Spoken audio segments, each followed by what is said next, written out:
Welcome to Plaid Radio, hosted by Plaid for Women and the hashtag No Mean Girls podcast. We interview amazing women about real life, the good, the bad, and the ugly. Here's our host, Sarah Webb. Welcome to Plaid Radio. I'm your host, Sarah Webb, and I'm with today's guest, Crystalee from the Mama Ladder International. She's back. And today we're going to talk about mommy guilt and guilt in general that women would carry around. So welcome to the show. Thank you. I love talking about this, so I'm excited. Well, good.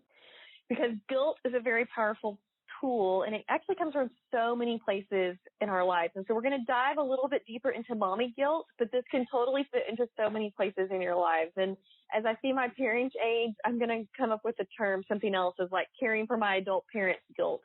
Is going to be, a thing of the future for me personally. So it doesn't have a coined term. So I guess first off, where do you think this guilt comes from? And possibly what types of guilt did you have prior to being a parent versus what you have now as a parent? Okay, great question. And I want to take us to Brene Brown. So I knew we were talking on this topic, and I looked up what she has to say about guilt, and I really like it. So this is a quote from her. She says, "I'm pro-guilt. Guilt is good. Guilt helps us stay on track because it's about our behavior. It occurs when we compare something we've done or failed to do with our personal values." So taking that to give us a little context, like for me, because I think it's important to kind of establish a definition here of what mommy guilt is, I would say mommy guilt is comparing our reality of the mom we actually are to the fictionalized mom that we want to be, and based on what matters to us, our personal values, and the gap is where we feel guilt, like the mom that we are versus the mom we want to be. So as I think about this, so you said, where does it possibly come from, and what types of guilt did you have before being a parent? I agree with Brene Brown that there's some goodness to it and that it can help us, and I have some theories on this and some of my own philosophies, but before I was a mom, I remember I went through this phase of my life where it was really me preparing for motherhood, that I was trying to get a master's degree done. That's something I really wanted before I had kids. And so I had a full-time job. I had a part-time job as a flight attendant, and I was in grad school. And it's kind of embarrassing to even say that out loud, that I was doing all of those at the same time, but I just really wanted to travel, and I wanted to get my degree done. And a lot of that was based on fear that when I had kids, that I would lose who I was. I would lose myself. But I remember feeling a little guilty during that time that I really wasn't taking good care of myself. Like you can imagine, I was just constantly doing homework, or I didn't have any time to really take care of myself. And it was a huge learning experience for me. And so I guess that would be before I became a mom. And then when I was a mom, for the first year of my motherhood, I worked full-time. So I was done with the master's degree. So I had a full-time job and a baby. And I really, for me, it just wasn't working. I always felt torn between the two. And some moms can pull it off, and that's awesome for them. But for me, it didn't really work. But since I started my own business a year and a half ago, I've really been able to make some changes in this area. And I feel like I'm talking a lot here, Sarah, but I want to share my philosophy really quickly. I really think that there are two kinds of mommy guilt. One is merited, meaning it's something you should pay attention to because you need to make a change. And two is unmerited. So quick example here, like merited, it has merit, would be you're working 60 to 80 hours a week. You never see your kid. They're like having behavior problems because they don't get your attention. I mean, if you're feeling a little guilty in that scenario, there's probably a reason why.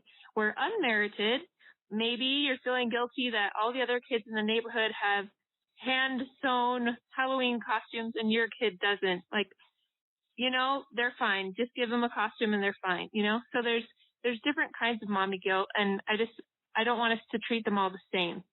So, well, and I think you've kind of broken it up. I've never heard of pro-guilt before, but you're right. I mean, and it goes back to your merited and unmerited. So what happens with the unmerited is you fall into the comparison trap. Yeah. That's not necessarily like, this is what's best for me and my family. It's, oh, my kid doesn't have this, or, oh, somebody does something else. It's got that comparison piece to it. And the same thing with guilt on other things. Like when you said pro-guilt, I mean, I was like, oh, like that's harsh. That's a harsh word. But when you when you think about like guilt nudging you to correction, I think that's healthy. But when it gets into, sometimes I'm guilty that, I talk down to myself. And when I'm doing that part, that's me comparing to something else, either that unrealistic expectations or another person. And so I like that, unmerited and merited. And I think the unmerited, when you look and ask yourself about that, is this unmerited? Are you comparing yourself to someone else versus what's truly like an internal conflict of what's going on in your family? Exactly. That, for me, it helps me be able to recognize, because some things just really don't matter. I mean, if your kid doesn't have a Pinterest-worthy birthday party, but you do get some little kids together and celebrate them, I mean, so what? It's okay. Just like you're saying, a lot of that unmerited guilt is based on comparing ourselves to an unrealistic view of what we see other people doing in their motherhood. And there's just, I don't think there's any room for unmerited mommy guilt. I don't think it's helpful, but merited can help us to change course a little bit when we need to. Right. And you talked about how that merited guilt kind of led you more onto an entrepreneurship path for a lot of different reasons. But did the guilt with that change a little bit? Do you think that was because you made a career change, or as your kids got older, or you added more kids into the mix? Like, how has that changed? You've made this change. What kind of merited guilt do you deal with now, or do you feel kind of imbalanced around that? I feel a lot healthier around that. And a lot of it has to do with, well, part of it is maturity, that I'm just a little older and wiser, but part of it also has to do with I've been learning and really working on forgiving myself. And so when I do have something come up, so for example, like I have a moment where maybe I'm on my phone and my kids are trying to get my attention. It happens to all of us. And instead of beating myself up about that, where they're like, Mommy, look at me, I'm like, okay, I could have handled that better, and I'll try tomorrow. I mean, and little by little, I've been building kind of systems for myself. So one of the things I really recommend to moms is keeping your work and your family life separate in terms of having dedicated time. So if you're an entrepreneur, set aside those hours so that you're not mixing in and your kids don't have to compete when you're on your computer. So I'm kind of rambling about this, but essentially I've been learning over time what little sparks of guilt I need to pay attention to. And I've gotten really good at pushing aside and just completely letting go of unmerited guilt. And when merited guilt kind of bubbles up, which it doesn't happen very often, every now and then there'll be something that I feel like I could change, but I try to make changes and not be too hard on myself about it, because I'm still learning how to be a mom. I mean, it's a work in progress. I know. Sometimes I feel sorry for the first kid because they get all the first set of parenting, and you're like, yeah, I kind of learned a little bit from that. And the second one, you're like, no, we're not even going to try that. But it makes them resilient as well. So, yeah, I might be one of those moms. I loved having my career. And when my babies were little, I kind of felt, I felt guilty, and this is the unmerited guilt about not feeling guilty about having mommy guilt. Like, my kids were cared for. We had a grandmotherly type person care for them day to day. I mean, I didn't have this strong desire at that time to spend, I guess, full time with them. And I was kind of worried about myself as a mom. I was kind of like, am I like, a lot of people say they have this urge to spend time at home and all this. And I just did not have it. I was like, I love my job. I love my kids, but I didn't have this pull. But it actually changed for me as they got a little bit older and they entered school, which really surprised me, because they just needed a lot more influencing. And it was now kind of beyond their physical needs being met. And there's a lot, that happens on the playground, and shaping and personality and character and all that. And so I was surprised by that for me personally, because they grew older. And I guess I always thought that the mommy guilt is like you either had it or you didn't when they were babies, but it's kind of changed for me over time. Well, that's good to hear. Like, you're farther in your motherhood than I am. Mine are still little and they're not in school yet. And it'll be really interesting for me as life gets a little more complex, because right now it really is pretty simple. Like, I'm kind of their world right now. So it'll be interesting as they grow and change, and my relationship with them changes, to see how that feels for me too. Well, and I mean, it may be completely different for you. I mean, I think that's one of the great things about motherhood, is that everybody's, path and journey can be unique.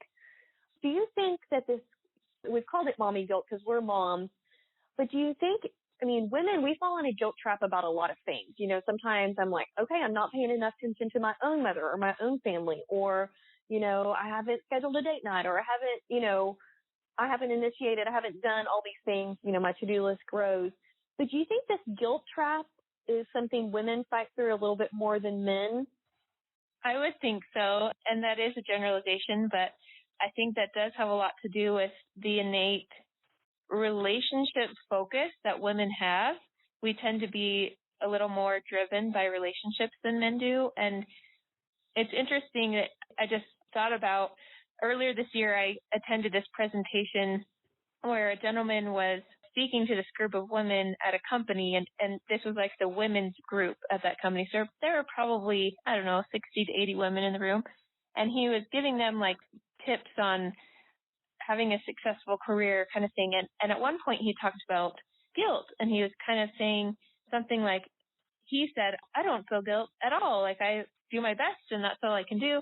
And it was so interesting to me sitting in that room that one of the leaders, she was probably like the top position in terms of the women in the room. Like, she was like a vice president of the company. And she said, well, I run my life on guilt. And everyone around her was nodding. It was like, in this whole room, all these women were saying that they were driven by guilt. And here's this single token male, and he's like, I don't feel guilt at all. And I just thought that was interesting how women tend to almost wear it as a badge of honor a little bit. And I just don't think that's necessary. And I think it's actually kind of like when we talked about last time, perfectionism being a form of self-abuse. I think in some ways that unmerited guilt that women carry around can just be harmful to us. No, I think that's accurate. And potentially, depending on what generation he was from, I think my husband, we have a 6 and 7 year old, he's a new generation of dad. And I can guarantee my parents, my father and his father, did not feel guilt on any child related issues. So in fact, I'll shame my dad. My mom was a school teacher, and I had to go to an orthodontist appointment. And so my dad had vacation for some reason in the middle of the school year, not like a summer vacation. And my mom was working, like maybe he had to use up vacation. And so my mom was like, oh, that's great. You can take Sarah to the orthodontist, because you were on vacation. And like, my father had no plans. He didn't have anything scheduled. And he said, no, I can't do that. I'm on vacation. And my mom blew up, but when I was growing up, that was just part of it, where I think now men are much more involved on, my husband's been to appointments, he takes kids to games, it's not just a fully women's central, child rearing. And I think that may be generationally changing, that men are much more involved in their children's lives and well-being. Not that my dad didn't love me and all of that. He just didn't see that as his job. That wasn't his role, whether he had vacation or not. So. And, that's really interesting, Sarah, that it reminds me, just yesterday I met with a co-founder of the Power of Moms, which is this really incredible organization that helps moms. And she was saying that the focus of parenthood has almost had this pendulum swing, where 50 years ago or a couple of generations ago, you had a kid and they were working your farm, like they were an asset on your family. And that was my dad. His father was a farmer, and so he grew up working hard in the summers, and where the pendulum swings so much for children now, where it's like, if you don't cut out their sandwiches with a star stencil, or if you're not like falling over yourself to meet their every whim, it's just been this like big pendulum swing. So she's looking to try to have like a healthy balance there. But it's interesting how like the trends in parenting and even relationships shift over time. And so that's why I think it's really important not to get so caught up in what other people are doing, but do what works for you and your family. Well, and I will say, one time I thought I was being cute and made sandwiches in the shape of a heart. And now they want it all the time. And I'm like, no, like, it was a special thing. Like, they're like, our sandwiches aren't in the shapes of hearts. And I'm like, I try to do something nice. And, like, I mean, I don't do it because I'm just like, no. Maybe I'm pulling back the pendulum. I'm like, no. Like, you're not eating a heart-shaped sandwich every day. It takes too much time, but that's funny. What do you think, I mean, and following up on our perfectionism episode, you know, this definitely falls in there, and we talked about guilting ourselves, because I do think we're the hardest on ourselves. But what do you think about other moms guilting each other? You said, you know, do you think women are intentionally doing that? You talked about, you know, not having the Pinterest perfect party. That's you doing it to yourself. You've gone out there and seen something on the internet. Do you have, you know, potentially relationships or, you know, peripheral relationships with other moms that you sometimes feel like they're putting that pressure on you? Or do you think that's really an internal pressure you're building inside yourself? You know, I think it can happen in both realms, both externally and internally. So I think of example. So this is me being really vulnerable here, but I had a pretty intense experience with mom guilt right when my girl was born. So just a few days before she was due, I heard back from, so I was still in grad school, getting ready to graduate. One of my biggest goals was to present at a conference. I'd done a lot of work on a thesis. And so I applied to present at this conference. And I heard like 3 or 4 days before she was going to be born that I was accepted. And it was in another country. It was an international. So I was like really excited, but it was far away. And it would happen 4 months after she was born. And so here I felt like really torn. I was like proud of myself and excited to be accepted to this international conference. But yet I was like, but is it so wrong for me to leave my baby? Like, I just felt so torn. I know this is an extreme example, but it's real life. Yeah, it's real life, and this really happened to me. And so then I had her a few days later, and, you know, of course, I just fell in love with her, and I was so excited to have her. But I realized looking back at that, I ultimately made the decision, and thankfully I have such a good husband and a supportive in-laws. And I did have pressure from other people in my life who were like, ooh, like you're leaving your baby, and like just little comments that they would say, just different people in my family. And I'm not trying to point anyone out. But anyways, I did feel some pressure. But ultimately, I just realized if I didn't do it, I would regret it for years. And that experience opened all these doors for me, and it was amazing for me. And I'm so glad I did that. And the fact is that she stayed for a week with my aunt, and their family just like adored her, and she was so well taken care of, and it was just not a big deal at all. It was fine. But I guess in terms of mom guilt, I really learned that you just can't let what other people say get to you. Like, you really have to do what works for you and for your family. And if you have a spouse or a partner, I mean, you definitely want to include them on decisions like that. But ultimately, I mean, I really see my job as a mom to be my authentic self and to show them, not just tell them, go after your dreams, go after your goals, like, but to show them that that's what I'm doing too. And I feel like if I were to hold back on that would be a disservice to my children. No, I totally get that. And I traveled a lot when my kids were really little, and people would say, don't you miss your kids? And I'm like, I mean, yes, I miss them. I want to be with them, but they're well taken care of. Like, they're getting a further enriching experience. And like you said, like, I'd kind of be a hypocrite of a person who's like championing, empowering women and wanting to do all this, and then be like, no, you know, it's not, that's too much for me. You know, I don't want to take that back. And like you said, that was some of the biggest career opportunities I had that I've turned into so much more. And I think sometimes when the guilting, like when I looked back on those, like it's people like, well, don't you miss spending time with your kid? I almost felt it was like other people projecting their guilt on me. Like there was something missing, like they didn't get to spend enough time with their kids based on their decisions or life circumstances. Not bad, but that they were like, I mean, I spend as much time as I can with my kids. And I'm like, that's great for you. That works for you. Like, I felt like they were projecting like their kind of whole or what they saw that they needed in their own life on me. So, and again, that goes back to like the definition of guilt or mom guilt. Like, it's based on your personal values. So yours aren't going to match someone else's necessarily. Like and maybe you're the same as me, but like I've made the decision, like I don't need to be there for every single scratched knee or every little thing that ever happens in my children's lives. Like I don't feel like I need to be there for all of it. I definitely want to be a big part of their life, but I'm okay sharing them with other people who love them. And I feel like they're enriched by that and it helps them grow. Yeah, absolutely.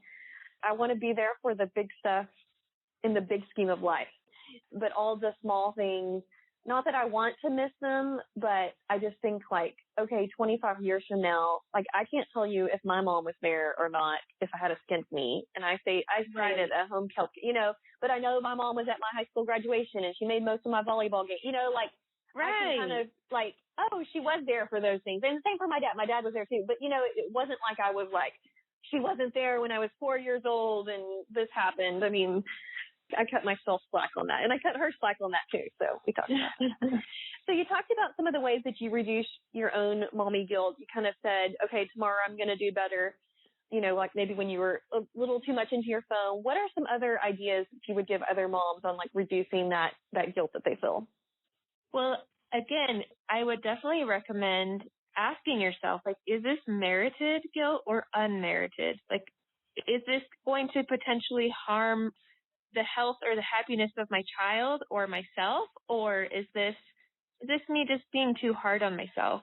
So start there, and then if it is merited, and if you do feel like maybe you're working too much, or you're not there when your kids really need you, or if there's something you need to change, then it's okay to make a change and be gentle with yourself and know that it's okay if you've made some mistakes. We all do.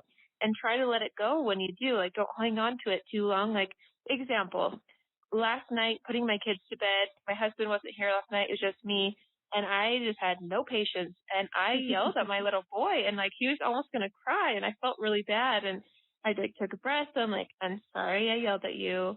I need you to go to sleep now. And there was, like, this pang of, and this little moment of, like, oh, I hurt his feelings. I felt bad, but he forgave me so quickly. And I'm like, okay, it's okay. Don't hang on to it. Just, I need to forgive myself too. And so I gave him a hug, and, he doesn't remember it at all.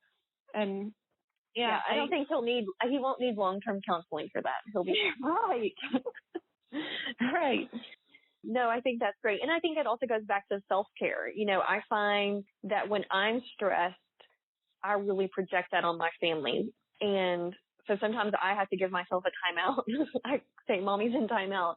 And I'll either just take 10 minutes and just relax, or sometimes I need a nap. I think sometimes that self-care, because I think for my family, my energy really projects on them. And so if I'm anxious or stressed or snippy, then they're snippy back at me. Like they're being a reflection of me. And so I've tried to really like be cognizant of that and make sure that I don't have to be happy all the time, but just to know that like if I'm stressed, that's just going to make the situation more stressed. So I need to get it under control.